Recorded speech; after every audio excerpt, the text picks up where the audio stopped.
ભારત દેશના સીમાડાઓનું રક્ષણ કરનાર અને કુબડા ગામના રહીશ સમગ્ર ધારી તાલુકાનું ગૌરવ એવા ભારતીય લશ્કરના જવાન રોહિતભાઈ રાઠોડ વય મર્યાદાને કારણે નિવૃત્ત થયેલ છે અને પોતાના વતન પોતાની જન્મભૂમિ ખાતે પોતાના પરિવાર પાસે આજરોજ પધારી રહેલ છે। ત્યારે સમગ્ર ધારી તાલુકામાં અનેરો ઉત્સાહ જોવા મળી રહ્યો છે। નિવૃત્ત લશ્કરના જવાનોને આવકારવા માટે લોકો એકઠા થયા। રોહિતભાઈ રાઠોડનું દબદબાભેર સ્વાગત કરવામાં આવેલ। રાઠોડ પરિવાર અને કુબડા ગામના ગૌરવશાળી નવયુવાનને ભારતીય લશ્કરમાં 17 વર્ષ સેવા આપેલ ભારતના સીમાડાઓની રક્ષા કરી તેમના આગમનને આવકારવા માટે લોકો ઉપસ્થિત રહેલા। સંવિધાનના ઘડવૈયા મહામાનવ ડોક્ટર બાબા સાહેબ આંબેડકરના સ્ટેચ્યુ ખાતે તેઓ આવી પહોંચેલા હતા અને બાબા સાહેબની પ્રતિમાને હાર તોડા કરી જય ભીમના નાદ સાથે તેઓ કુબડા રવાના થયા હતા। કુબડા ગામના લોકોએ પણ તેને આવકારીને સન્માનિત કરેલ હતા।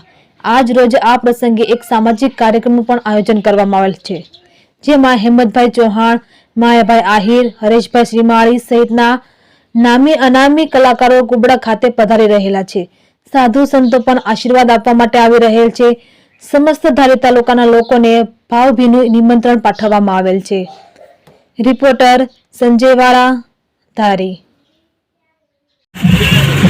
આજે કુબડા ગામે અમારા કુબડા ગામના રાઠોડ પરિવારના સપૂત જે આર્મીમાંથી નિવૃત્ત થઈ 17 વર્ષની નોકરી કરીને નિવૃત્ત થયા અને કુબડા ગામે પધારી રહ્યા છે, એમનું હર્ષોલ્લાસ સાથે સમગ્ર ગામ અને ધારી તાલુકાની જનતાએ એમનું સ્વાગત કર્યું છે।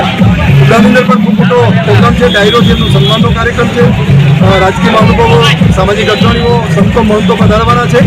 ડૉક્ટર બાબા સાહેબ આંબેડકરના આદર્શોને ધ્યાનમાં રાખીને ભાઈ રોહિત રાઠોડે અમારા ગામનું ગૌરવ વધાર્યું છે, દેશની સેવા કરી અને તમામ લોકોને એક રાહ ચીંધ્યો છે।